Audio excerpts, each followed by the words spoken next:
Thank you all for being here, and let's begin. So first off, Judith, we just want to start with that, with beginning with what exactly is an empath, if you could speak upon that. So I just want to say how excited I am to be here, and the energy here is so incredible. It's so beautiful. You know, I as an empath, I'm an emotional sponge, and I tend to absorb other people's emotions or even physical symptoms or the energy of a place into my own body. But when it's, and when it's like this, it's a true pleasure. You know, it's a beautiful work environment. So I'm very grateful to be here. I'm a psychiatrist in Santa Monica, and I'm also an empath. And so I combine traditional psychiatric skills with my ability to intuit what's going on in the environment. And being an empath, somebody who is very sensitive, very intuitive, very open, but they tend to take on the stress of the world because they don't have the same filters that other people have. And so I feel everything, you know, which can be a plus and a minus. And so I wanted to write the Empath Survival Guide to give people skills how not to absorb the stress of others, you know, particularly in the work environment. If you're next to people perhaps you're uncomfortable with, how to just hold the space for them but not take it on.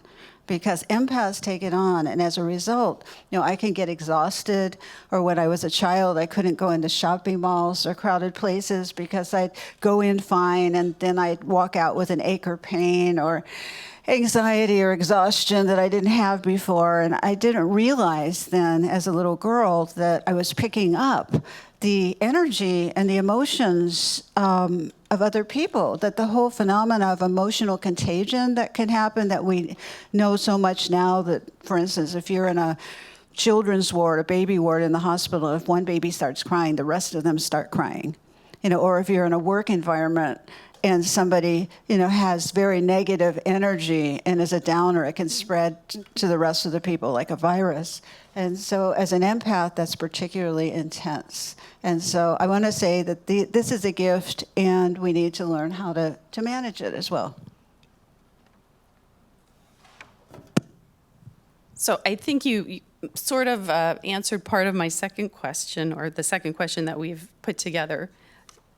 But it was, how did you become involved in studying empathy? And then, because this group is very curious and science-minded, I wondered if you could speak about the science that has come out about empathy. Yeah, the science behind empathy is fascinating. It's believed that there's a spectrum of empathy. Whereas ordinary empathy, which is so beautiful, is where you can feel something for someone else as they're going through it, but you don't actually take it on in your own body. So up higher on the spectrum are the highly sensitive people who have sensitivity to light, sound, noise, like to be alone, like to be in nature, replenish themselves by themselves rather than in crowds of people or going to parties.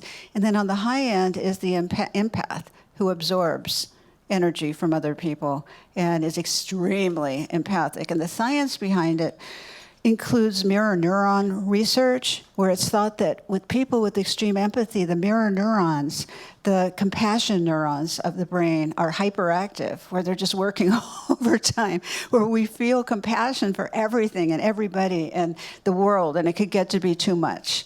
But it's thought that the mirror neurons are really working overtime as compared to, let's say, a narcissist or a sociopath who have empathy deficient disorder, meaning they don't really have empathy as we know it. Their mirror neurons are thought to be hypoactive, meaning they're not really functioning at full tilt.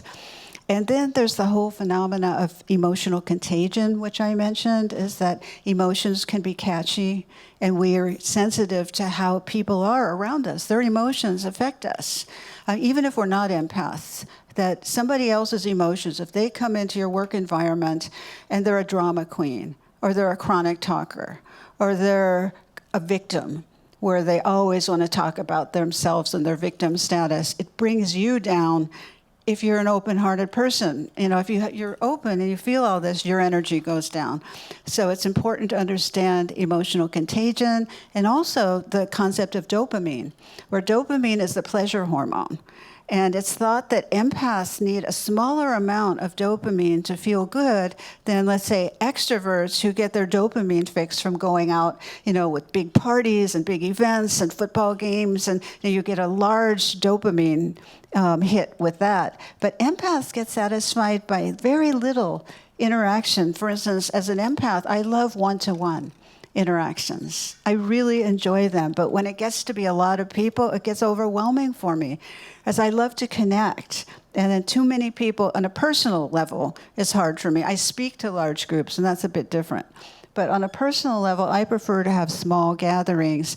And it could be the dopamine explanation and research, because I require very little. I get filled very easily by happiness. And I get drained if I stay in a social situation for too long. It's too much for me, because I get overstimulated, and too much is coming in too fast with sensory overload. So if you're an empath or you're a sensitive person, it's good to look at the science behind it. And it's thought also the electromagnetic energy from the heart and the brain gives off information. And so we're transmitting information, and if you're sensitive, like you're an empath, you can feel all this, but the problem is empaths don't know how to manage all this. And I think if you break down the science and you begin to look at the various aspects of the science, it's very useful in terms of explaining what you're feeling and why you're feeling it. Thank you, Judith. In relation to some of the things you have talked about with the science behind it and some of the terminologies that you've used with regards to extroverts and introverts, that is a question sort of that Wendy and I, having read the book, had talked a lot about, because in the book, it feels as if you have, given your story as an introverted empath. As some of you may know, I'm extremely extroverted, and so I'm more of an extrovert empath. And so could you talk to us a little bit about these differences in terms of, I do love going to parties, and I do love talking to people and being out there, and that fills me up, versus if I'm alone, all the energies that I've picked up tend to make me really feel just more alone. I can't get out of the loop. So can you speak on that? Yeah, they're both introverted empaths and extroverted empaths. I happen to be introverted. What are you? I am definitely the introverted type of empath. Yeah, and Heather is extroverted. And most empaths are introverted, but some are extroverted. And by introverted, I mean, I like to be alone. I'm a writer, and I like to be in my room alone, with my own energy, just allowing the creative flow to happen. I enjoy that. That's like the epitome of my life experience, at that moment. But extroverts, they tend to go out more. And I go out, but I don't go out that much, and that's okay with me. I'd rather be in nature. I'd rather be in quiet, tranquil environments, or one-to-one. But you're an extroverted empath, so you go out into environments, but my guess is you need to decompress afterwards. Is that, at some point... I think one of the things that I sleep really deeply, and I have a feeling that part of the reason that I sleep deeply is because I process it in my sleep versus out about in the world. And I just felt that some of the things in the book talked about some things to help an extrovert empath, if any of you can relate to that, is going to meetings with other people who also experience it, because then you're amongst other people. Because that was my big thing, is I can't function to take it all in and be by myself taking it all in. Mm-hmm. Well, it just varies. You might identify with various levels of this. And so it just depends how you process things. And I just want everyone to know, if you identify with any of this, you're not neurotic, you're not crazy, there's nothing wrong with you. It's a sensitivity level that I believe is important to develop. And certainly in massage therapy, you're feeling what's going on in other people. And so the sensitivity is there, and we need more empathy in our world today. Desperately. Places like Google, to have empathy for each other and to make your work environment really positive and caring, I think is a wonderful thing. And to have empathy for, the world and to bring that in, is something I'm really passionate about. Thanks, Judith. I feel, very privileged to be in this company because there is such a spirit of inclusion and respect for diversity. And I also know that I have, my own characteristics where I get frustrated or feel victimized by things that happen to me in my day. And so when I was reading, I thought, I wonder sometimes if I'm also an energy vampire. Like, do I flip between these two things? What if I'm the source of drain for somebody else? And how do I reconcile that with also being an empath? Because once I get through my mood, I'm kind of back to myself. But one of my goals for this year is meditation. And I've done a good job, and I feel like it's helping me. But I really don't want to be that to other people. So how do I work on that? And how does an empath reconcile also sometimes being the energy vampire? It's a great question. It's a very humble question, actually, if we can all ask that. There's a chapter on the book on combating narcissists and other energy vampires. And it's important, if you're sensitive, to identify who are the drainers, especially in the work environment. You can have a lot of different kind of drainers, from the drama queen to the chronic talker to the narcissist, to the passive aggressive person. So there are many kinds of energy vampires. And yes, we can all be drainers. We can all be energy vampires. So not to think about it as, them or him or her. But when we, get into our kind of lower selves and we get, our buttons are pushed and we're triggered and we're tired and we're not in our best selves, then, we can be victims, or we can be talkers, or we can be, just people who bring others down. And so that's okay. I mean, that's part of being human, and it's great to recognize it in yourself. I mean, that's so great that you asked that question.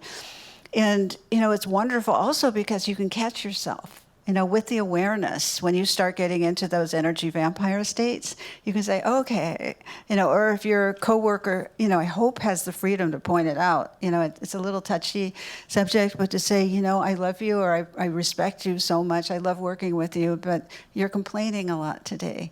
I don't know if you have the freedom. Do you? Well, Googlers tend to be extremely kind. Good. So I'm sure there are conversations like that are done, very, I don't know what the Tactfully? word. Tactfully, thank you. I think that's true. People here are very kind and have exhibit a lot of tolerance and tact. And we always need to work on feeling like we can bring up a challenging situation and discuss it in a non-threatening way with people. So Yeah. I hope that that's the case. And because somebody who is rolling with their being an energy vampire, it can really bring down the work environment. So it's really a toxic influence. And so I feel that needs to be addressed, as you said, compassionately and lovingly.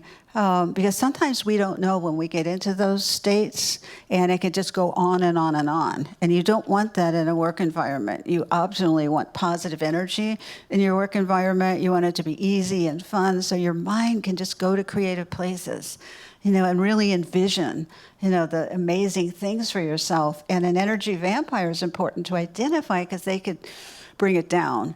And so to address it, not punitively, but lovingly, I hope that there's a way to do that here, and to recognize, not to get angry at the person, but that they need understanding. Not to tell somebody they're an energy vampire, basically. So in moving on with the questions, we wanted to ask, sort of related to that, a person who may be not just in a phase in that moment as an energy vampire, but that's their personality. They're like full on complete, like a narcissist or something lacking. Neuroplasticity teaches that our brain's neural circuitry is malleable. And the studies have shown that mindfulness meditation that includes loving kindness that you talked about can rewire the brain. So is it possible that somebody who could possibly have a full-blown on low empath narcissist trait personality change with that? It's very hard for narcissists to change. However, I just want to say narcissists can be really creative and productive and have great ideas and be very intuitive. So they're not all negative in the work environment. It's just the problem comes in personally, where you interact with them because they just think of themselves and they don't really care about what you're feeling because they lack empathy. The full-blown narcissists, who are self-absorbed, and they become cold, withholding, and punishing when you don't do things their way. So it doesn't make for a great management style. It really doesn't. And so, hopefully there are not too many here, in terms of narcissists, because it doesn't foster creativity. It shuts people off. It makes people feel small and damaged and not heard and not listened to. And it's so important if you're sensitive and you're an empath, you care. You really care about others and you don't want to be shut off. But if you do have narcissists here, just take advantage of all their strengths. As nobody's all bad. There's a Buddha and a demon inside everybody. It just depends on what we feed. We want to feed the best parts of ourselves. The most sensitive, the most loving, the most compassionate, and then understand that we can be energy vampires sometimes. We can go through a bad period. So I think with a narcissist, if you look at what they can give to a work environment and not expect them to be your best friend, there's a lot of patients who come to me have narcissistic bosses, and that's really hard because you really have to frame things in terms of how it will serve them for them to be on your side. And it's tedious, ego stroking, and it's hard for sensitive people. But if you want to have a vacation, let's say, you don't say, I'm so tired, I really need a break now. They won't give it to you. But if you say this will serve the business, then a narcissist will say, oh, okay, how? And so then it would make more sense to give you a vacation then. So ideally you don't have to do that, but in case you're ever faced with it, that's one tactic that will work. Well, I think that leads really nicely into the next part of our questions, which really involve how do we work with these tendencies in a workplace? What are some solutions when we're faced with small personal space, lots going on, lots of distractions, and then we want to be able to be as creative as possible and work at our highest level. So what can we do as empaths to foster that?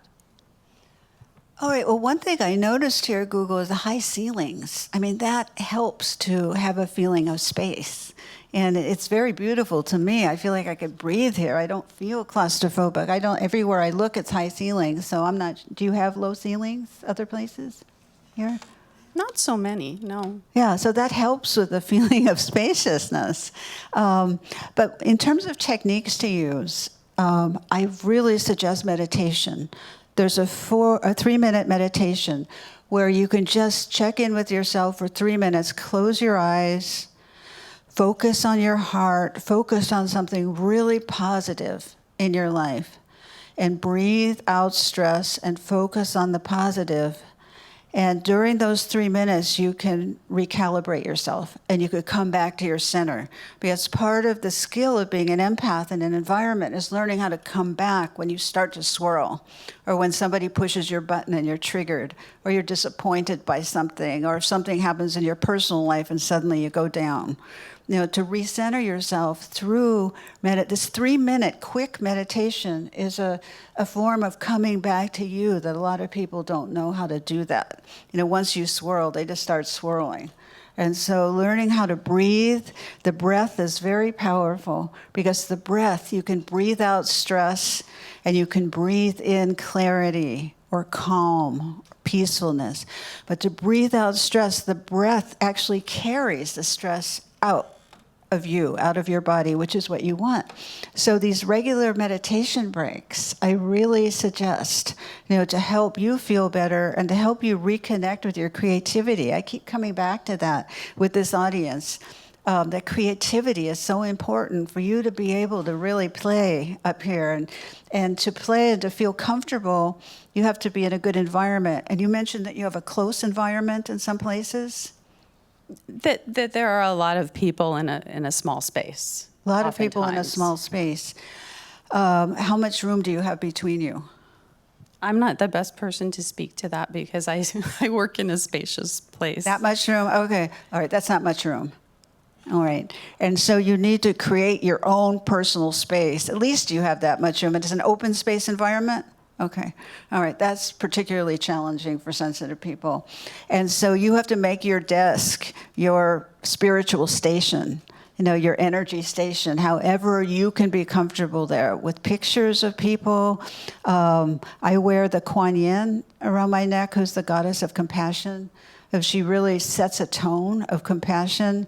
Sometimes gemstones are important to put around the desk, or whatever it centers you. It could be anything. It doesn't have to be spiritual objects. It could be anything that you love, to create a circle of safety around your desk, and like a bubble of invisibility, if you feel like being invisible. And visualization is very important for that. If you have an open space environment, to visualize a protective bubble around your environment. And although you see other people and you hear them talking and they're moving, you're in your safe place. And so what you're doing is summoning your own inner power to create a visualization for yourself. You're not helpless in this environment. And when you begin to experience that, you'll feel incredible relief, so then you can focus. It's when I learned to meditate, I learned how to do it in a room where next door it was a Sunday, and they were having meetings, prayer meetings with songs. And so when I was learning how to meditate, I had a lot of external distractions, which was really helpful for me because I learned how not to be thrown off. And that's part of this path of empowering sensitivity, is how do you learn to center yourself amidst distraction and chaos, you see? And so you can look at it as a fun challenge. And I don't know if, can you hear other people talking next to you? You can hear them, all right. Are you allowed to wear earbuds here? Okay, well, sometimes that's helpful, in playing nice music. So you can use, these techniques, but most important, energetically, you want to just focus on your own energy, your own space, your own creativity, and not on somebody cracking their gum next to you. As empaths are very sensitive to that, like coughing, cracking of gum, clearing of the throat, all that, it's important to focus on yourself so that you can screen out external distractions so you could be in your best place. So on that note, talking about the things that we can do in our workplace, like one thing that I have told clients that I know that they find their peace on weekends out in nature, I've told them, go, get a picture of that and put it in your workspace so that when you're feeling that overwhelmingness and your mind's just racing and everything's distracting you, look at that picture to sort of calm that down.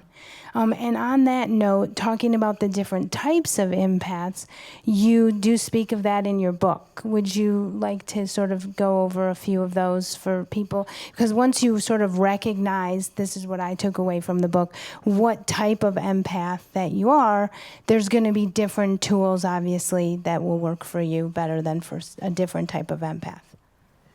Yeah, there are different types of empaths, and some empaths are emotional empaths, where you're especially sensitive to other people's emotions. For instance, if somebody's angry and they come into work angry, you take it on. Or if somebody's depressed, you can be sitting next to somebody and suddenly your energy is going down and you're starting to feel a little depressed, and you pick up their emotions. And so empaths are sensitive to emotions, and some are even sensitive to physical issues, where you can pick up, let's say your coworker has back pain, and suddenly your back begins to ache. So it's just something to watch out for in yourself.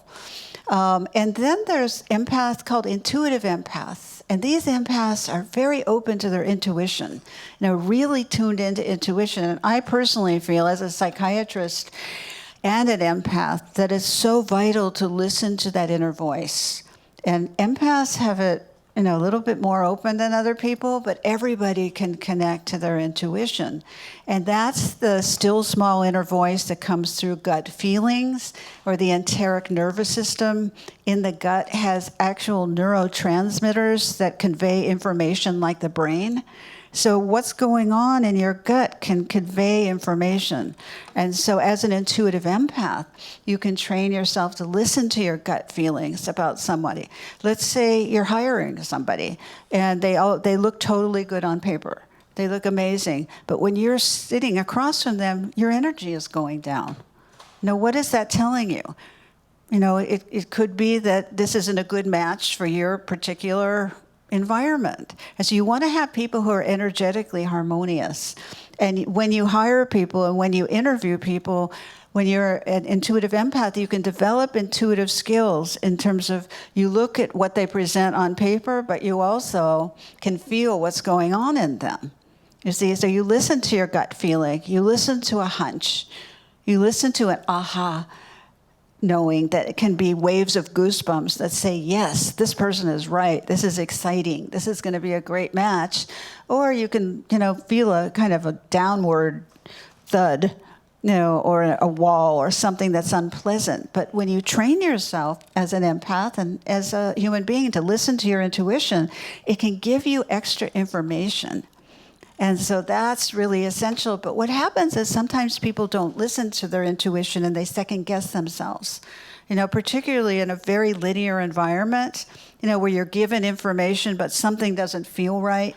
I really encourage you to weigh that, in your relationship choices and in how you deal with your coworkers, because it will tell you, maybe I should stay away from this coworker today. Maybe they need a bit more space. And it's a gift to give them that, and to honor that. They seem to be in their own world. They seem to want to go into a cave. All right, fine, I'll give that to them. And I won't talk to them that much if possible. You see, so you can really have deep compassion for your coworkers and for others by developing this skill of intuition that many empaths have. And some of the specific types, some empaths are animal empaths. I see there's a doggy in here. That's so great. That you're allowed to bring dogs here? Yeah. Oh, that's amazing. We're a big dog culture. You are? And empaths have a communing with animals, with dogs, with cats, with wild animals, with birds, that some feel a very deep connection to animals. And some have a deep connection to the natural world and plants. They love to have plants. They love to garden. And some have, as you said, a connection to their dream life. Where some empaths are dreamers and they can tune into their dreams to get guidance in the morning by remembering your dreams. So these are all intuitive outlets that you can really explore and play with, as a sensitive person, as opposed to being a disembodied head who's just a linear person who lives up from here up. I'm really advocating being in your mind and reasoning and in the body, listening to your intuition and your sensitivities, as you can be both. And sometimes there's a bias against men doing this. And I have a Facebook empath group, and it's over 11,000 people, and it maybe 85% women, and 15% men. So, it's harder sometimes for men. I don't know how it is. There are a lot of men in this audience, which is fantastic. If it's harder to come out and say I'm an intuitive feeling person, and I'm also really intelligent and smart and creative and grounded. So to balance everything for both men and women who are empaths. So there was one other empath that I wanted to ask you about, and I'm also kind of looking at time and want to make sure that we leave some time for people who have questions out there. So you had spoken about being in nature. Actually, I think it was you, Heather, but it came up again when Judith was speaking. And you speak about earthing, or write about earthing in your book. And I often will tell my clients after their session, you may want to take a few minutes. We're close to the beach, or find a patch of grass and take your shoes off, stick your feet in it. Can you speak to how that helps us? That so helps us in so many ways. To get out in nature and take your shoes off and go barefoot in the grass or go barefoot on the ocean and just feel yourself, what that feels like. And just the freedom. And it often reminds you of how you were as a child, if you had the opportunity to be in nature as a child, and to reclaim that and to just go play and feel what's coming up, the electron exchange with the earth. I mean, I have very strong feelings about the earth and preserving our environment and how we connect to our environment and how our bodies are intimately connected to the earth. So of course we're going to feel if the earth is harmed. And so the mission of helping the earth needs to be number one, above all things, as far as I'm concerned. And it's difficult for empaths in this day and time with the support of the earth not really being there in our social environments. It's just devastating, for me when I hear about certain ravages of the earth. However, you can go out and connect. You see, people aren't trained to connect to the earth. And if you stay in an office for too long, or it's not actually an office, it's an open air environment, but if you stay closed up too long, if you stay at your computer too long, you can get kind of sealed off from the world. And you want to connect. You want to take a break from the computer and your work and go out. You're so close to the beach here.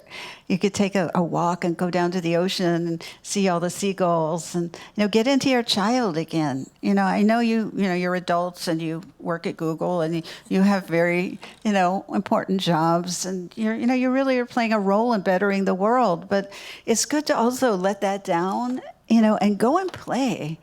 If you can, just go and connect to the earth. And you could lie on the earth. You could climb a tree. You could meditate by a tree. No, but to have that playfulness, empaths tend to get overly serious. And life is short, so you want to have as much playfulness as you possibly can to remind yourself of that, because you deserve it. I kind of live with the philosophy of this is the day I'm given, the eternal now, and I don't know about tomorrow necessarily. I know about today, and I want to make it the best possible. And that isn't just work, work, work all the time, though I've always been a workaholic. I've always loved work. When I was a little girl, my report card, the teacher said, I need to take the pressure off myself. Like, I'm 7 years old. My parents didn't give me that. I was born that way.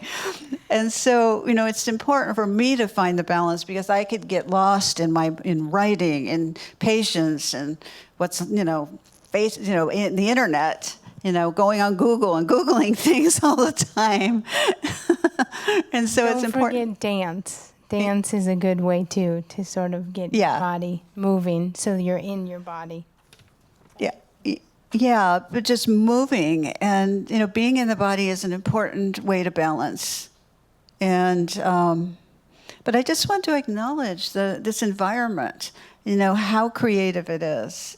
And, what an opportunity you have here, as employees of Google, to really, create and change the world. It feels like, changing the world is here. It just feels so important to be here. So you brought up children, and I know there's a section in your book about that. And I guess part of changing the world is also making sure that we influence our children to be good human beings as they impact the world themselves. So absolutely. It's so important to support the sensitivities in our children, as they're going to save the world. They need to be raised in a way where, you look at them and you say, you're sensitive, you're open, and that's beautiful. And there's nothing to be ashamed of. And just because you may not want to be on the football team and you may want to go into the forest and meditate, that makes you unique and beautiful, where you don't have to fit these children, these sensitive children or indigo children, these new children that have a certain consciousness coming into the world. You don't want to fit them into some arbitrary mold. You want to really help them and support them. And a lot of times as children, you might not have been supported. in your sensitivities or intuition. And that hurts, because I know as an empath child, and I had 2 physician parents and 25 physicians in my family, so I came from this long lineage of scientific thinkers, and I was a feeler. I would feel things, I would know things, I would, process it differently than a traditionally scientific person, although I did go through medical school, and I conquered, that to balance both the intuitive and the scientific, but it wasn't how I was born. And so I've had to reclaim that as a psychiatrist and as an adult. And that's what I'm inviting you all to do, is to be as linear as you want, to be as inventive in your minds, but also, reclaim your sensitivity and your openness and your playfulness and your connection to the earth. We can be everything. I love that. Yeah. Shall we Yeah. pass around the... So we ball. do have about 10 minutes or so. If people have questions, just go ahead and raise your hand and we'll be glad to throw you. Are you good at catching? I'm not usually. Whoa. Even that's so creative, where she threw the mic in a little box over to him. Hi. I had a question. I noticed in your bio it mentioned energy awareness. And through my process, understanding the human energy system and how to work with it has been really valuable for me. I did it through medical Qigong. I'm just curious what kind of energy awareness Hold that up, techniques you please, a use. little bit. I'm just curious what kind of energy awareness techniques you use in your practice. Can you repeat that for me? So he wanted to know what kind of energy awareness techniques that Judith uses in her practice, and he found it through, was it Qigong? Qigong, yeah. Qigong. Mm-hmm. Qigong is a wonderful way to center your energy. It's a movement where you center your energy and you feel the universal energies in your body, and that's a beautiful energy technique. You could even do Qigong here, to go out somewhere and practice, here and just do a few movements. What I use in my practice is that I teach people to meditate, and I also work on them energetically, where I put my hands over their various chakras to balance it and teach them to open up their hearts. Shameless plug, we offer Tai Chi, which has Qigong in it, elements in it, weekly. So... Yeah, one way or another. So I brought an instructor weekly and you can join us at the LAX Tai Chi group in emails, and it's Mondays from 4:30 to 5:30. There is a cost because I've brought in the instructor, but we meet over in the Bin 5 courtyard or inside the bunker when it's cold. That's fantastic. A lot of people who are not empathic, right? They might be kind, they might be changing the world, they might not be necessarily narcissistic. Is there some tool, some kind of Myers-Briggs personality test kind of thing, so that they recognize that they are not empathic? Yes. So, and if there is one, and then what do we do with it? Once we know that the person is not empathic, what are the actions apart from meditation can a person take to sort of develop that? That's a great question. How do you identify if somebody doesn't have empathy, and then how do you deal with it? Mm-hmm. Okay, the best way is to provoke a small conflict. Because if you provoke a conflict, you can see how they deal with it. As if they have... Why are you laughing? I hate conflict. You hate conflict. So I'm going to create that would be really hard for me. A little conflict. Let's say they say, let's meet today at 10. And you say, well, I can't do it at 10, but I'll do it at 11. Even just a little thing like that. Somebody who doesn't have empathy is going to become cold, withholding, judgmental, punishing, and change their very nice personality into a different one. And so narcissists who don't have empathy don't like it when you don't do things their way. All right. Have you met people like that? No, I just meant to say that maybe there's another classification out there, which is basically kind people, not narcissistic. Kind people. But they are not empathic. They don't have the mirror neurons, as to say. They do not understand what you're going through. So they cannot relate to you in general. They are sympathetic, but not empathic. All right, they're very kind people, though. Yeah, They're not but narcissists. they are not. They cannot understand what you're going through, your emotions, And your this- emotional state. and this Let's say is- you come in and you look very sad and you don't want to work, but let's say he's a manager or somebody else, but he doesn't recognize that, and you're thinking, why does he not recognize that? So they are lack empathy. Just they don't know that they're trampling over somebody. Yes, let me make the distinction of lacking empathy versus someone just being in their heads. Because sometimes people are self-absorbed or in their heads and they're not tuning in emotionally And that's to when you. it happens. But that doesn't necessarily make them a narcissist, and they could be the kindest person, but they can also be out of touch with their feelings. Yes, exactly. That they could be. When I see a lot of people in general are very kind, sympathetic, want to change the world. When it comes to personal relationship, because they are very smart and in their brains, Right. They don't tune in to their empathic centers, or they do not have developed empathic center. So they just relate to your brain. Yes, So- but they're kind people. The and kind people, they don't want to harm anybody. They don't want to but they do not understand their actions affect other human beings. Okay, do you find that that's common? That's common. Really? Okay, well That they are not narcissists necessarily. Right. Well, I mean, that leaves an opening on emotional training and intuitive training for people here. You know, it's something that's really important to train in a safe environment. And if that's the case a lot of times, it's something to think about. But in terms of your expectations of them, you could come in with a broken heart and they probably won't see it. Yeah. And it And happens a lot. and to not take that personally. Yeah, I understand. But like, is there a way?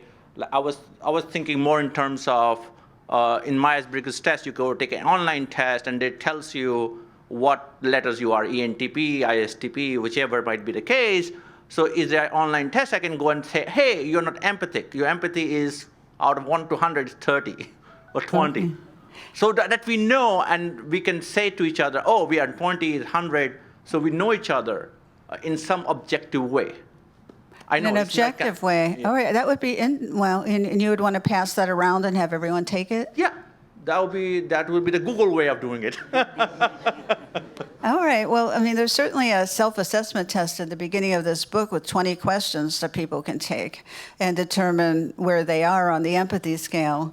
But, you know, there could be other ways to do it, too, in terms of creating more formal tests and scores. But that's a good idea. But I think the goal would be really to help people recognize. Recognize, right?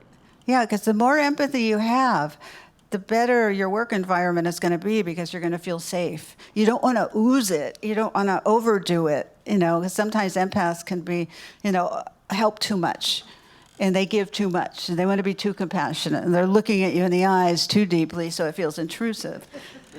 You know, that kind of thing. You don't want to become that, but you want to become smart, intuitive, caring, and blend it all. And that takes some training sometimes to do it. And hopefully the book will do it, but trainings can help. But first, if you recognize it, at least you can know that this person is at least like that. It's okay. You know, we can be inclusive. Absolutely. But, you know, also to recognize that being a good person is the best thing anyone could do.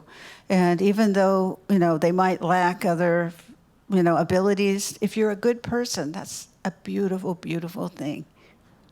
You know, it really is. So to recognize that in each other and, you know, to affirm that, you know, namaste, I respect the spirit within you. You know, to be able to say that to each other, even, you know, with all your faults. You know, we have tons of faults, all of us. We're not perfect. But if we do the best we can and we're loving people, you know, give people credit where credit is due. And when you can affirm that in others, the whole environment, in the work environment, can just increase the vibration, increase the frequency when you do that, as opposed to looking at all the negatives in someone.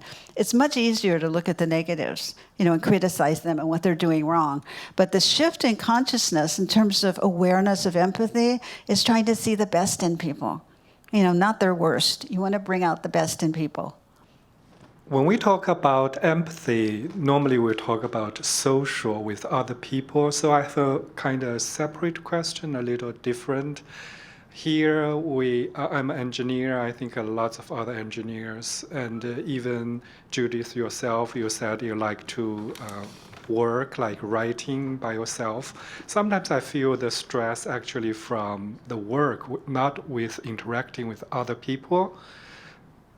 When you have something difficult, something you don't understand for a while, especially later of the day, you're kind of tired, your cognitive capability tends to be down.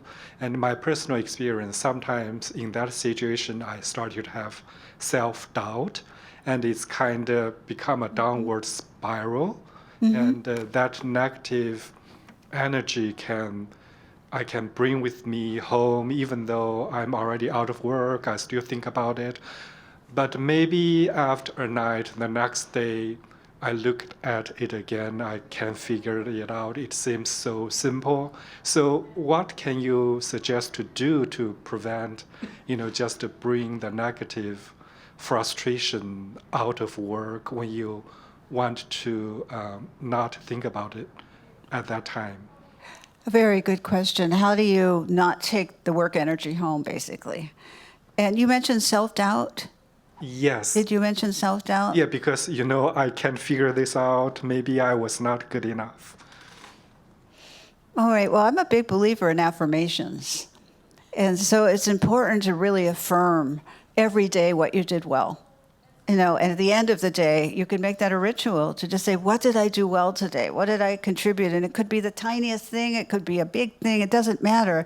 But instead of, the self-doubt, when I talk about the demon and the Buddha inside, the self-doubt comes from more the demon side, where you have to work with it. Everybody has self-doubt. We all have self-doubt. When you affirm, I did this well today. I did that well today. And I was breathing today. I was walking today. I came to work. I had a day of life, really. I mean, you could just always get back to that, to affirm that. And also to have a closure meditation when you are ready to leave work, to actually sit, close your eyes, breathe, center yourself, say thank you for this opportunity of work today, and now I'm leaving. And so to have an official ritual of closure and to let go of what happened at work. And that will help you. When I'm finished with my patients, usually I forget about it. I go on to the next thing, unless there's something in particular that I need to think about a little bit more. But I go on. I'm 100% present when I'm working, like with here, I'm 100% present. But when I go on, I want to grab the next moment, and inhabit the next moment. So it's good as a sensitive person to be present in the moment and then keep moving. It's like the warrior. You make your yell and then you move, and that's it. And so, that's important to think about, to be in the moment. And how do you be in the moment? Now, you can have a mantra even, let it be. I'm being in the now, and to bring your mind back. Because we have control over our thoughts, our attitudes, and our mind. And so when we go into self-doubt, you go, self-doubt, I know you. All right, instead, I'm going to breathe, I'm going to focus on my heart, and I'm going to look at what I did well. And let's say I need improvement in something, I will work on that. And we all, are constantly works in progress. And so to have a lot of compassion for yourself every day and what you go through, we all go through so much. As a psychiatrist, I know well how much we all go through. And so just, give people a break, see the best in them, and, try and be empathic for what they go through, even if it's not something maybe you can relate to. But if you're empathic and your heart goes out, that's a good thing. It's really a beautiful thing to relate to one another in that way.